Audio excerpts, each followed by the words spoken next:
आणि त्यांना एक दिलासा देण्यासाठी आपण शोकसभा लावली. एवढंच बोलून माझे 2 शब्द संपवतो. तात्यांना भावपूर्ण श्रद्धांजली. धन्यवाद. या जगदीशजी. आपण आज सर्वजण या ठिकाणी एक शोकसभा या सभेचे आयोजन आणि आज आपण सर्वजण त्यांच्या दुःखामध्ये सामील आहोत. कारण गेल्या 4 दिवसापूर्वी एक आदर्शवान व्यक्तीचं दुःखद निधन झालं. खरं तर त्यांची ओळख ही कार्यसम्राट सरपंच, एक साधे व्यक्तिमत्व ते कार्यसम्राट सरपंच म्हणून.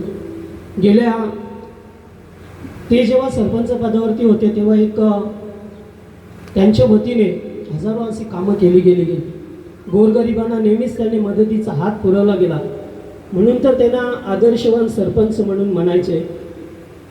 आणि मी जरी दूरवरचा असलो, खऱ्या अर्थाने माझी ओळख ही ठाणे जिल्ह्यातील नवी मुंबई येथील, तरीसुद्धा ह्या विभागामध्ये माझं जास्त येणं जाणं हे क्रिकेटच्या क्षेत्रामध्ये होतं.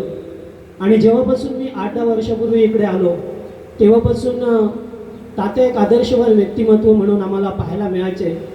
आणि बैलगाडा तर होताच, मात्र त्यांनी क्रिकेटचं या परिसरामध्ये क्रिकेटचं एक कुरुक्षेत्र म्हणून सुरू केलं. सरपंच चषक या नावाने बऱ्याचशा स्पर्धा भरवल्या गेल्या त्यांच्या वतीने. आणि पाहता पाहता मात्र बैलगाडा शर्यतीकडे आजसुद्धा त्यांचं नाव आदराने घेतलं जातं. असे म्हणतात की गेले दिगंबर ईश्वर विभूती, राहिल्या त्या कीर्ती जगामध्ये. तात्या जरी आज आपल्यातून निघून गेले असले तरीसुद्धा त्यांची गोड आठवण आपल्या मनामध्ये सातत्याने राहावी आणि सातत्याने होत राहावी, ह्याचसाठी आज या शोकसभेचं आयोजन केलं गेलं आहे. आपण सर्वजण या ठिकाणी आवर्जून उपस्थितीत राहिला आहे, त्याबद्दल पाटील कुटुंबियांच्या वतीने पुन्हा एकदा आपले सहर्ष स्वागत. आणि प्रत्येकाला येथे त्यांच्याबद्दल बोलणं हे फार कठीण नाही आहे, सोपं आहे, कारण त्यांचं कार्य तसं होतं. त्यामुळे आणि साधे सिंपल राहणारे आदर्शवान व्यक्तिमत्व, कारण त्यांना म्हणायचे की बैलगाडा संघटनेतील एक आदर्शवान व्यक्तिमत्व, त्यानुसार आज त्यांच्याबद्दल बोलावं तेवढं फार कमी आहे. मी सुद्धा थोडक्यातच माझं मनोमत व्यक्त करतो. पुढचं निश्चित ज्याला बोलायचं आहे त्यांनी 2 शब्दामध्ये आपलं मनोमत व्यक्त करावं. धन्यवाद.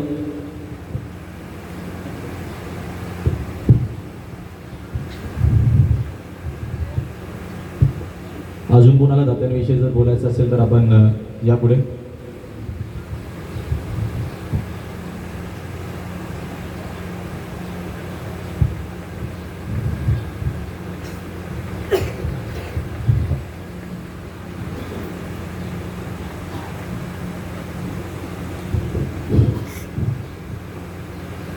अखिल भारतीय बैलगाडी संघटना ठाणा, रायगड, पालघर ज्या वेळेला आपली कमिटी स्थापन करायची होती, या कमिटीच्या पायाभरणीचं काम केलं असेल तर तात्यांनी केलं असेल. कारण आपली जी पनवेलला मीटिंग झाली, सर्व कमिटीची निवड करायची होती, सर्वांनी आपली ठाण्याची पदावर वाटप झालं त्यावेळेला. तेव्हा मी सांगितलं होतं की बाबा मला नको ते पद देऊ. तात्यांनी पंढरी शेठला फोन केला आणि पंढरी शेठनी मला फोन लावून दिला तर बाई असं तुम्ही काही करू नका, नंतर बघू काय करायचं. तात्यांच्या विषयी सांगायचं बोललं तर मी तात्यांना लहानपणापासून ओळखतोय. कारण ह्या माणसाने कधीच कधी वादावाद केला नसेल. जरी शर्तीमध्ये काही निर्णयाची मागे पुढे झालं, अडचण आली तर सकाळी मला ते 8-8:30ला फोन करणार. त्यांना पहिला प्रश्न विचारला, तात्या आहेत कुठे? सांगणार मी उल्हासनगरला, मी आणि पप्पू शेठ. आज पप्पू शेठ आणि तात्या सगळ्यांना माहिती आहे राम लक्ष्मण जोडी होती, त्यातनं एक राम गेला. पण तात्यांची सांगायचं असतं का, जी पूजेचा जो कार्यक्रम होता, तात्या आमच्याकडे सगळीकडे फिरले. अविनाशने सांगितलं, बॅनरपासून, मंडपापासून, कार्यक्रमापासून, जेवणापासून, जिथे पण फिरले तात्या कधी आमच्या जेवले पण नाही. कारण जिथे नॉनव्हेजच्या हॉटेलमध्ये असेल तिथे खायचे पण नाही ते. आणि मला तेव्हा माहीत पडलं तात्या मालकरी आहेत. तर मला माहीतच नव्हतं ते मालकरी आहेत म्हणून. तर त्यांच्या संपूर्ण परिवाराला, त्यांच्या मुलांना आम्ही आमच्या कमिटीला एकच विनंती करू तर ज्याप्रमाणे तात्यांनी नाव कमवलं त्याचप्रमाणे तुम्ही सुद्धा तात्यांचं नाव कसं वाढायचा प्रयत्न करा. तर तुमच्या पाठीशी कुठलीही वेळ असू द्या, अखिल भारतीय बैलगाडी संघ ठाणा रायगड पालघर सदैवच्या पाठीशी राहील. यावर्षी आपल्या संघटनेत 2 धक्के मोठे बसले. एक स्वर्गीय पंडितजी फडके साहेब आणि वैकुंठवासी आपले तात्या. आणि प्रत्येकाने आदर्श घेण्याची गोष्ट आहे. माणूस कसा असावा.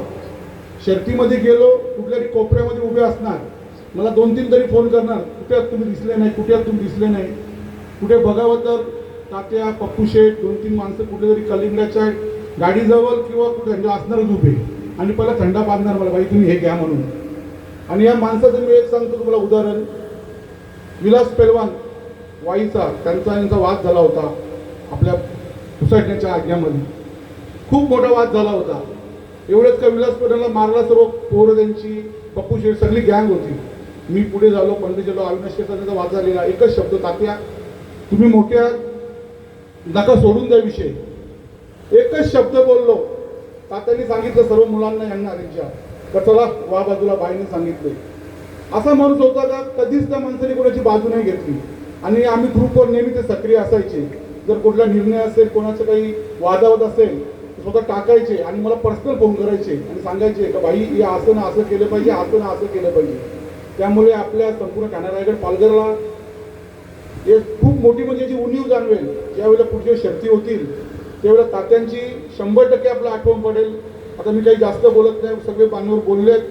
पुन्हा एक त्यांच्या परिवाराला एकच सांगेन, त्या मुलांना एकच प्रार्थना करून सांगेन का तात्या ज्याप्रमाणे वागलेत, चाललेत, बोललेत, सर्वजणी काही केले, नाव कमवून गेले. तात्यांनी किती पैसा कमवला आम्हाला माहीत नाही, पण तात्यांनी मूत्रपर एवढा कमवला आहे, एवढी संपत्ती तुमच्या मुलांना संपणार पण नाही. त्यामुळे तात्यांचे जे संबंध होते ते तुम्ही असेच पुढे चालू ठेवा. धन्यवाद. धन्यवाद. तात्यांविषयी खरं जेवढं बोलावं तेवढं कमी. आता अध्यक्ष साहेब देखील त्यांच्याविषयी बोलले, अविनाश शेठ पवार असतील, सर्वांनी आपलं मनोगत व्यक्त केलं. तर हो, जेवणाची देखील व्यवस्था सगळ्यांची केलेली आहे. तर ज्याला कोणाला जेवायचं असेल त्यांनी जेवण करून घ्या. आणि सर्वांना पुन्हा विनंती, आपण आपल्या जागेवरती स्तब्ध पण उभे राहून एक 5 मिनिटं पुन्हा एकदा तात्यांना भावपूर्ण श्रद्धांजली देणार आहोत. आणि शोकसभेचा आजचा जो कार्यक्रम होता अखिल भारतीय बैलगाडी संघटना ठाणा रायगड मुंबई पालघर, आपण इकडे समाप्त करू. एक साथ